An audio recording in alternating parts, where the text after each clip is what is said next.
کسی شخص نے کہا کہ میں یہاں پنڈی بائی پاس پہ جانا ہے، تو میں نے کہا کہ یہاں مرکز سے باہر نکلو تو سیدھے ہاتھ ہو جانا، وہاں آگے مین روڈ آ جائے گا تو اس سے دائیں ہو جانا، کچھ فاصلہ کاٹو گے تو آگے بائی پاس ہوگا۔ تو یہ ہے ارات الطریق، راستہ دکھلانا، اس کی رہنمائی کرنا۔ تو ہدایت کا ایک معنی یہ ہے رہنمائی، لیکن وضو کر کے قبلہ رو کھڑا ہو کے ہاتھ باندھ کے جب کوئی کہہ رہا ہے کہ اہدنا الصراط المستقیم، تو اس کا مفہوم ارات الطریق نہیں ہوگا، چونکہ وہ راہ دیکھ چکا ہے تو تبھی یہاں تک پہنچا ہے۔ اب اس کا دوسرا معنی ہوگا ایصال الی المطلوب، مطلوب تک پہنچنا۔ اور وہ کیسے ہے کہ کسی نے کہا کہ میں نے بائی پاس پہ جانا ہے اور آگے میں نے شہر کی طرف جانا ہے، تو میں نے اس کو کہا یہاں سے نکلو، دائیں ہو جاؤ، پھر جو ہے وہ پھر دائیں ہو جانا، پھر بائیں جانب کی ڈائریکشن لینا، پھر آگے چلے جانا تو شہر آ جائے گا۔ تو اس کو تھوڑا سا فرق لگ گیا تو وہ شہر جانے کی بجائے وہ گجرانوالہ کینٹ پہنچ جائے گا۔ ارات الطریق میں بھٹکنے کے امکان موجود ہیں، اور اگر کوئی راستے میں بھٹکانے والا کھڑا بھی ہو، ٹریفک پولیس کا وارڈن راستے میں کھڑا ہو اور اس نے وردی وہی پہنی ہوئی ہو، تو وہ کہے کہ نہیں تم ادھر جاؤ، تو گو میں نے راستہ دکھا دیا، لیکن وہ شخص اس شخص سے دھوکہ کھا جائے گا کہ یار یہ ٹریفک پولیس کی وردی میں ہے تو یہ تو غلط نہیں بتا رہا، تو وہ اس کو کسی اور سمت گھما کے پہنچا دے گا۔ اب راستہ اگر صرف دکھلانا ہی منزل تک پہنچنے کی ضمانت ہوتا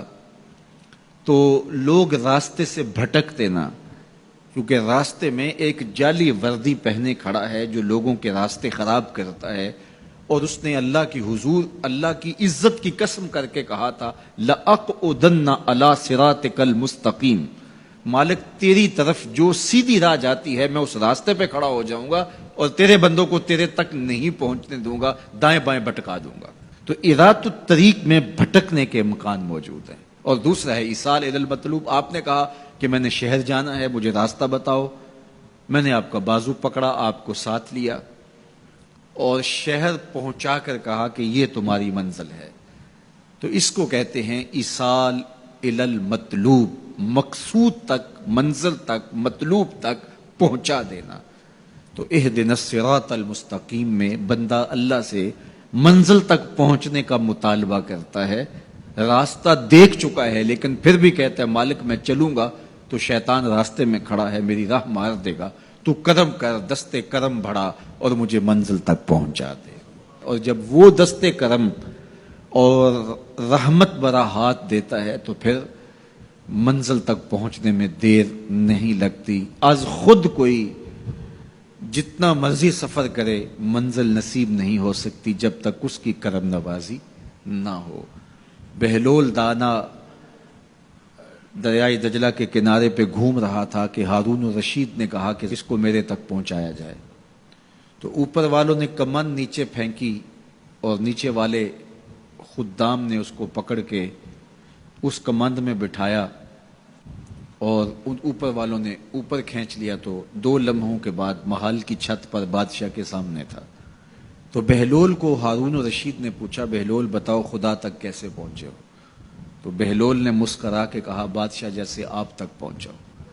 کہا بات سمجھ نہیں آئی۔ کہا میں خود آنا چاہتا تو کئی واسطوں سے گزر کے دیوان خانے میں پہنچتا، پھر درخواست جمع کرواتا، اور پھر آپ تک کئی واسطوں سے وہ درخواست پہنچتی، پھر آپ وقت دیتے، جو وقت آپ نے دیا ہوتا، ہو سکتا ہے آپ کے کوئی شاہی مہمان آ جائیں اور کسی ملک کا کوئی سفیر آ جائے اسی تاریخ کو، تو میری ملاقات منسوخ ہو جاتی، میں چاہتا تو مہینے سال لگ جاتے، ملاقات ہوتی نہ ہوتی، اور جب آپ نے چاہا ہے تو 2 گھڑیاں بھی نہیں لگی۔ تو کہا کہ ارات الطریق نہیں، راستہ تو دیکھا ہوا ہے، سجھائی دے رہا ہے، لیکن کہیں شیطان راستے میں ہماری راہ نہ مار دے، ہم خود تھک کے نہ بیٹھ جائیں اور راستے کی پیچیدگیاں ہمیں کہیں کسی اور سمت نہ لے جائیں،